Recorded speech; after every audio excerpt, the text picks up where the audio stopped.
Di pinggir kota yang sepi, di antara deretan rumah sederhana dengan halaman kecil yang dipenuhi tanaman liar, berdiri sebuah rumah kayu tua beratap seng. Rumah itu milik Anjani, seorang wanita berusia 68 tahun yang hidup sendiri. Dinding kayunya sudah mulai lapuk, dicat warna hijau pudar yang mengelupas di beberapa bagian. Namun Anjani selalu menjaga kebersihannya. Setiap pagi, sebelum matahari terbit, ia menyapu halaman dengan sapu lidi, membersihkan daun-daun kering yang berjatuhan dari pohon mangga di depan rumah. Anjani tidak punya keluarga dekat. Anak-anaknya telah lama merantau ke kota besar, dan suaminya meninggal puluhan tahun lalu dalam kecelakaan di pasar. Meski sendiri, ia tidak pernah merasa kesepian. Baginya, kesibukan sehari-hari dan obrolan ringan dengan tetangga sudah cukup mengisi hari. Hidup itu seperti air di sungai, harus terus mengalir. Kalau berhenti, malah keruh. Katanya suatu sore kepada Bu RT yang mampir untuk meminjam garam. Bu RT hanya terkekeh. "Kamu ini, Anjani, umur sudah segini, kok masih puitis?" Anjani hanya tersenyum. Matanya yang masih jernih berkilat di bawah sinar lampu minyak yang redup. Rumahnya sederhana, dengan perabotan tua yang sebagian besar peninggalan suaminya, sebuah meja kayu yang kini digunakan untuk menyusun dagangan, lemari kecil dengan cermin retak, dan ranjang besi yang berderit setiap kali ia berbaring. Di sudut ruangan, ada radio transistor tua yang selalu menyala, memutar lagu-lagu dangdut lawas yang mengiringi kesendiriannya. Anjani menjalankan hidupnya dengan menjaga toko sembako kecil di beranda rumahnya. Toko itu bukanlah toko besar, hanya sebuah meja panjang yang dipenuhi barang-barang kebutuhan sehari-hari. Beras dalam karung kecil, gula pasir yang dijual per kilo, minyak goreng dalam botol plastik, sabun colek, dan beberapa bungkus rokok yang selalu laris. Di belakang meja, ia duduk di kursi rotan, menanti pelanggan, sambil menjahit kain perca menjadi keset untuk dijual di pasar minggu. Pagi itu, seperti biasa, ia membuka toko sejak pukul 6. Udara masih sejuk dan kabut tipis masih menyelimuti jalanan tanah di depan rumah. "Pagi Bu Anjani, beras 5 kilo ya, sama minyak setengah liter," sapa Pak Maman, tukang ojek yang selalu mampir sebelum memulai harinya. Anjani mengangguk, mengambil timbangan tua dari bawah meja. "Harga beras naik sedikit, Pak, tapi saya kasih bonus bawang merah ya," sambil menimbang dengan cekatan. Pak Maman mengangguk. "Asal dari Bu Anjani mah, saya percaya.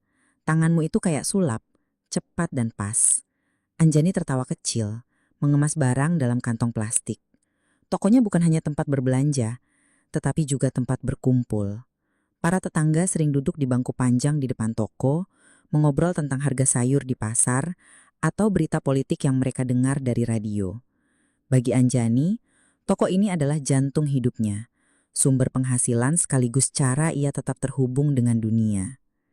Meski usianya sudah lanjut, Anjani memiliki pesona yang sulit diabaikan. Wajahnya masih menawan, dengan kulit yang meski mulai keriput, tetap halus, dan mata yang selalu berbinar penuh semangat. Rambutnya yang mulai memutih diikat rapi ke belakang, memperlihatkan leher jenjang yang masih anggun. Tubuhnya, meski tidak lagi kencang seperti dulu, masih proporsional, dengan lekuk yang membuatnya tampak jauh lebih muda dari usianya. Pakaiannya sederhana, biasanya kain kebaya tipis dan kain batik yang melilit pinggang. Namun entah bagaimana, ia selalu tampak memikat. "Bu Anjani, kalau saya seusia kamu, pasti saya iri. Ini umur segitu kok masih kayak gadis," canda Ibu Sari, tetangga yang sering membeli sabun. Anjani hanya menggeleng. "Alah, ibu ini bisa saja. Cantik itu dari hati, bukan dari muka." Tapi Ibu Sari berkesiras. "Bukan cuma hati, badanmu itu loh, masih bikin orang melirik." Anjani hanya tertawa, mengalihkan perhatian ke pelanggan lain. Namun ia tahu benar bahwa penampilannya sering menjadi perbincangan. Di pasar, para pedagang sering berbisik tentang janda cantik yang masih menjaga diri dengan baik. Dan di toko, tatapan beberapa pelanggan seringkali lebih lama dari yang seharusnya. Kecantikan Anjani bukan hanya daya tarik, tetapi juga tantangan. Tokohnya sering didatangi lelaki, baik yang sekedar berbelanja maupun yang sengaja datang untuk menggoda. Ada Pak Tono, pedagang ayam yang selalu membeli rokok dan sengaja memuji Anjani setiap kali datang. Bu Anjani, kalau tiap hari lihat muka cantik begini, saya bisa rupa jalan pulang katanya suatu siang. Matanya nakal. Anjani hanya tersenyum tipis. Pak Tono, jangan lupa istri di rumah ya, nanti dimarahi. Tapi Pak Tono hanya tertawa, mengedipkan mata sebelum pergi. Ada pula Mas Joko, sopir angkot yang lebih berani. Suatu hari, saat membayar sebotol minyak goreng, ia sengaja memegang tangan Anjani lebih lama. Tangan Bu Anjani halus banget, kayak sutra, katanya dengan suara rendah. Anjani menarik tangannya dengan cepat, wajahnya tetap ramah tapi tegas. Mas Joko, tangan saya cuma buat nimbang beras, bukan buat dipuji. Jawabnya setengah bercanda, tapi cukup untuk membuat Joko mundur. Meski begitu, godaan seperti ini bukan hal baru bagi Anjani. Ia sudah terbiasa, dan dengan cerbik, ia selalu mengalihkan perhatian atau menjawab dengan lelucon yang membuat pelanggan tak bisa terlalu jauh melangkah. Baginya, menjaga martabat lebih penting daripada menanggapi setiap pujian. Di balik semua godaan itu, hati Anjani sebenarnya sudah terpaut pada seseorang. Rohmat, pemuda berusia 30 tahun yang bekerja sebagai tukang kayu di kota. Rohmat bukan pelanggan tetap, tapi ia sering mampir ke toko Anjani untuk membeli kebutuhan atau sekedar berngobrol. Awalnya, Anjani hanya menganggapnya seperti pelanggan lain. Tapi lama-kelamaan, sikap Rohmat yang sopan dan perhatian membuatnya tersentuh. Suatu sore, saat hujan deras mengguyur kota, Rohmat berteduh di toko Anjani. "Bu, maaf, numpang berteduh ya.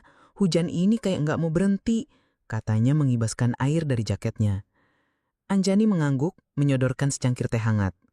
"Duduk dulu, Mat. Nanti masuk angin kalau basah begitu."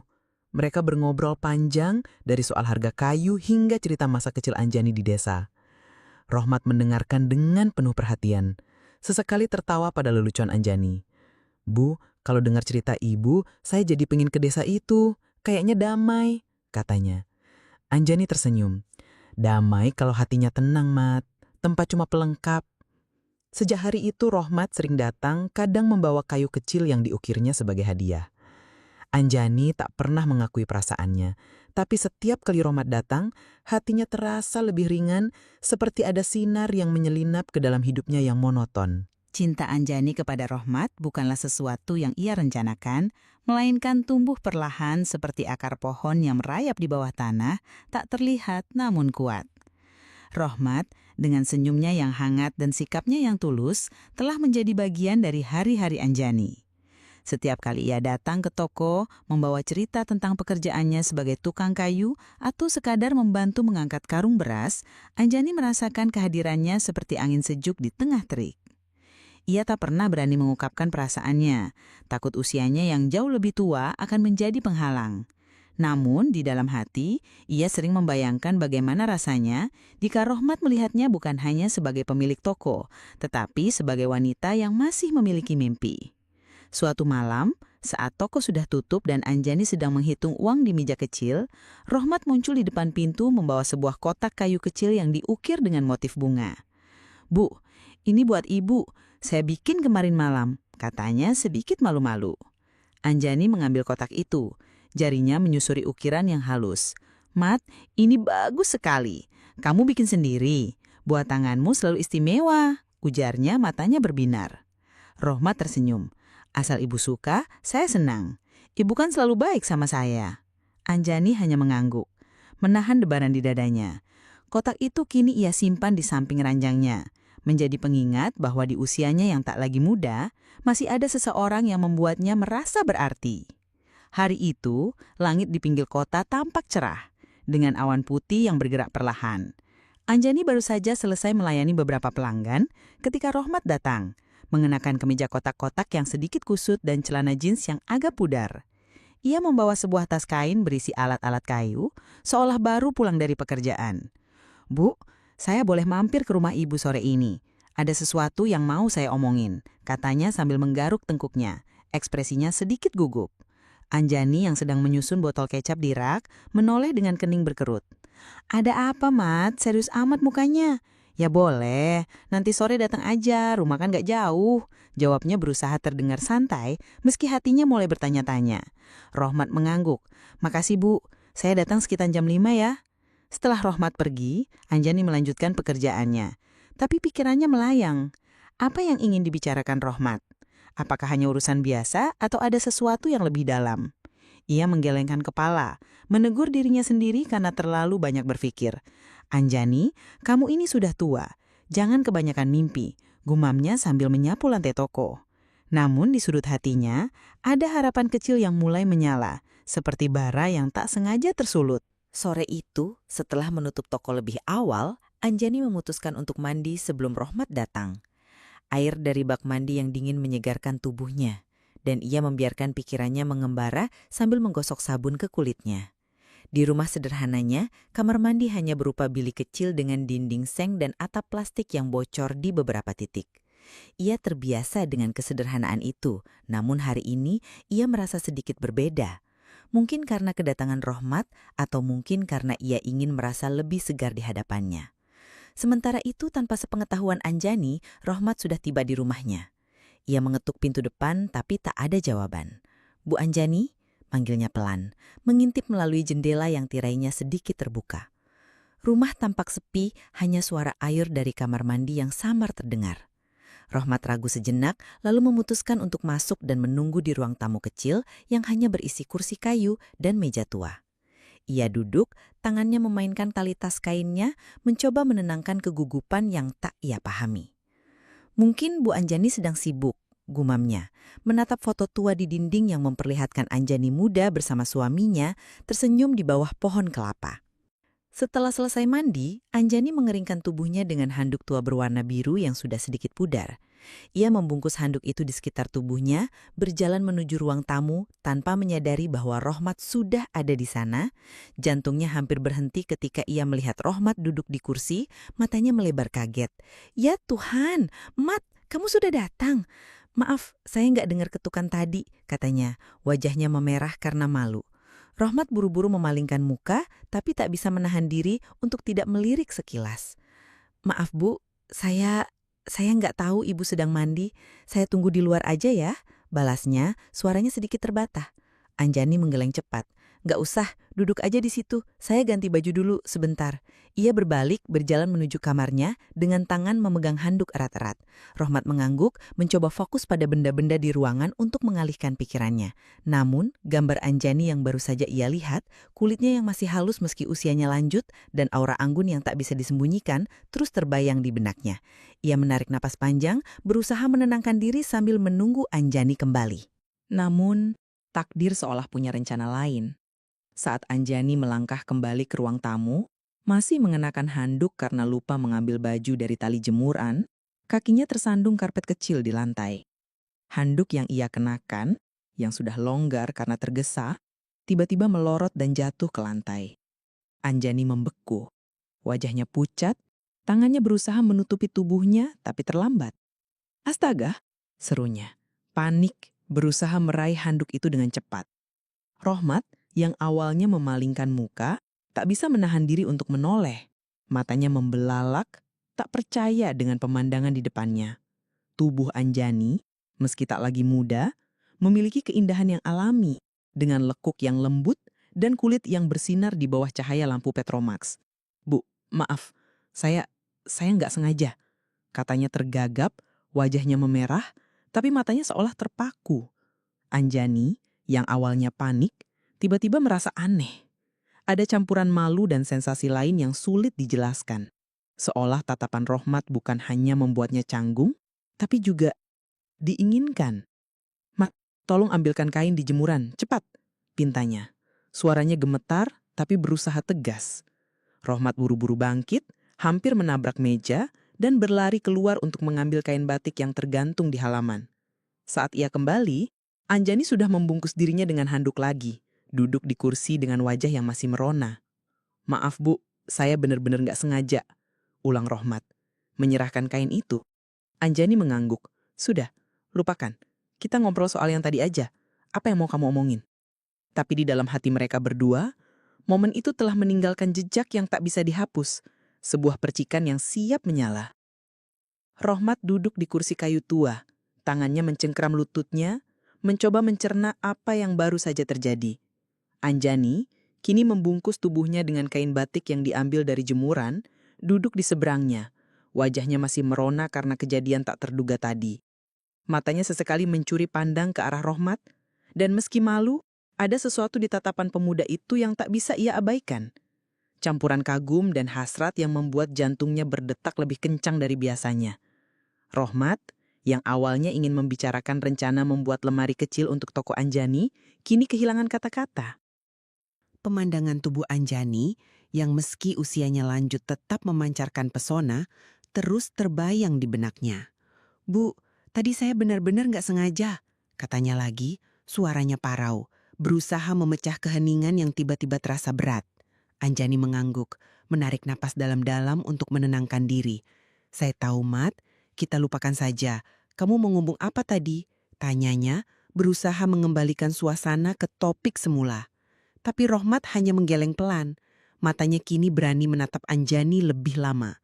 "Bu, saya nggak tahu kenapa, tapi ibu itu beda. Saya nggak bisa bohong. Tadi saya kagum." Akunya, suaranya rendah, hampir seperti bisikan. Anjani tersentak, tak menyangka keberanian Rohmat. Ia ingin menegur, tapi ada bagian dirinya yang merasa tersanjung, bahkan terbuai oleh kata-kata itu. "Mat, jangan ngomong gitu. Saya sudah tua, kamu masih muda," balasnya, tapi nadanya lemah, seolah tak yakin dengan kata-katanya sendiri. Suasana di ruang tamu kecil itu berubah, seperti udara yang dipenuhi listrik halus. Anjani bangkit, berjalan menuju meja kecil di sudut untuk mengambil segelas air, berusaha mengalihkan perhatian dari debaran di dadanya. Rohmat mengikuti gerakannya dengan mata, memperhatikan setiap langkahnya. Cara kain batik itu melilit tubuhnya, cara rambutnya yang masih basah menempel di lehernya. Tanpa sadar, ia bangkit dan mendekati Anjani, berdiri hanya beberapa langkah di belakangnya. "Bu, saya tahu ini salah, tapi saya nggak bisa berhenti mikirin ibu. Dari dulu, tiap ke toko, saya selalu nunggu senyum ibu," katanya, suaranya penuh keberanian yang tak biasa. Anjani berbalik, gelas air di tangannya hampir jatuh. Ia menatap Rohmat, matanya mencari kebenaran di wajah pemuda itu. "Mat, kamu tahu saya ini siapa? Saya bisa jadi ibumu. Ini nggak benar," ujarnya, tapi suaranya gemetar, seolah berusaha meyakinkan dirinya sendiri. Rohmat melangkah lebih dekat, tangannya ragu-ragu menyentuh Anjani. "Umur cuma angka, Bu. Yang saya tahu, ibu bikin saya merasa lengkap," bisiknya. Sentuhan itu seperti percikan api, dan Anjani yang selama ini menahan perasaannya, merasa dinding pertahanannya runtuh. Mereka saling menatap, dan dalam sekejap, batas antara benar dan salah menjadi kabur, digantikan dengan hasrat yang selama ini terpendam. Malam itu, di bawah cahaya lampu Petromax yang redup, Anjani dan Rohmat menyerah pada perasaan yang telah lama mereka simpan. Ruang tamu yang sederhana, dengan dinding kayu yang berderit dan aroma sabun yang masih melekat pada tubuh Anjani, menjadi saksi bisu momen yang penuh gairah. Mereka tidak berbicara banyak, hanya membiarkan sentuhan dan nafas mereka berbicara. Anjani yang selama ini merasa usianya telah mencuri mimpinya, menemukan kembali dirinya dalam pelukan Rohmat. Rohmat yang selalu melihat Anjani sebagai wanita yang tak hanya cantik, tetapi juga penuh kehangatan, merasa telah menemukan sesuatu yang selama ini ia cari. "Bu, saya nggak akan ninggalin ibu, apapun yang terjadi," bisik Rohmat di tengah malam saat mereka berbaring di ranjang besi tua yang berderit pelan. Anjani hanya mengangguk, tangannya memegang erat tangan Rohmat. "Jangan janji yang nggak bisa kamu tepati, Mat," balasnya. Suaranya lembut, tapi penuh kekhawatiran. Namun di saat itu, mereka memilih untuk tenggelam dalam kebahagiaan sesaat, mengabaikan dunia di luar yang mungkin tak akan pernah memahami hubungan mereka. Hubungan mereka menjadi rahasia yang dijaga rapat. Rohmat masih sering datang ke toko, tapi kini dengan lebih hati-hati, memastikan tak ada tetangga yang curiga. Anjani, meski tetap ramah pada pelanggan, kini lebih waspada, menghindari obrolan yang terlalu panjang dengan lelaki lain. Mereka bertemu di malam hari, saat kota sudah sepi dan lampu-lampu tetangga mulai padam. Di rumah Anjani, Mereka berbagi cerita, awa, dan momen-momen intim yang membuat mereka merasa dunia hanya milik mereka berdua. Mat, kalau ada yang tahu, apa yang kita lakukan? Tanya Anjani suatu malam saat mereka duduk di beranda mendengarkan suara jangkrik. Rohmat menggenggam tangannya erat. Biarin aja, Bu. Yang penting kita bahagia. Orang lain gak perlu ngerti. Jawabnya dengan keyakinan yang membuat Anjani tersenyum, meski di hatinya ada ketakutan yang tak pernah ia ungkapkan. Mereka berhati-hati menghindari pasar bersama atau berjalan di tempat ramai. Bahkan saat Rohmat membantu memperbaiki atap rumah Anjani, ia datang pagi-pagi sekali sebelum tetangga bangun. Beberapa bulan kemudian, Anjani mulai merasa tubuhnya berbeda. Mual di pagi hari, tubuh yang mudah lelah, dan perut yang terasa lebih penuh membuatnya curiga. Awalnya, ia mengira itu hanya efek usia atau kelelahan karena mengurus toko. Tapi ketika siklus bulanannya tak kunjung datang, ia mulai panik. Dengan hati-hati, ia membeli tes kehamilan di apotik di kota sebelah, jauh dari tempat tinggalnya. Di kamar mandi kecilnya, dengan tangan gemetar, ia melihat 2 garis merah yang mengubah segalanya. Anjani hamil, dan ia tahu pasti bahwa itu anak Rohmat. Malam itu, saat Rohmat datang, Anjani duduk di ranjang, wajahnya pucat. "Mat, duduk dulu, ada yang harus saya bilang," katanya, suaranya berat. Rohmat yang awalnya tersenyum, langsung merasakan ketegangan. "Apa, Bu? Ibu kenapa?" tanyanya, duduk di samping Anjani. Dengan susah payah, Anjani mengeluarkan kata-kata itu. "Saya hamil, Mat. Ini anakmu." Rohmat membeku, matanya membelalak, tak percaya. "Hamil? Tapi, Bu, ibu kan," katanya, tak mampu menyelesaikan kalimatnya. Anjani mengangguk, air matanya mulai mengalir. "Saya juga gak nyangka, Mat, tapi ini nyata." Rohmat menarik napas panjang, tangannya meraih tangan Anjani. "Kita hadapi bareng, Bu. Saya gak akan lari," katanya, meski di matanya terlihat ketakutan yang sama yang dirasakan Anjani.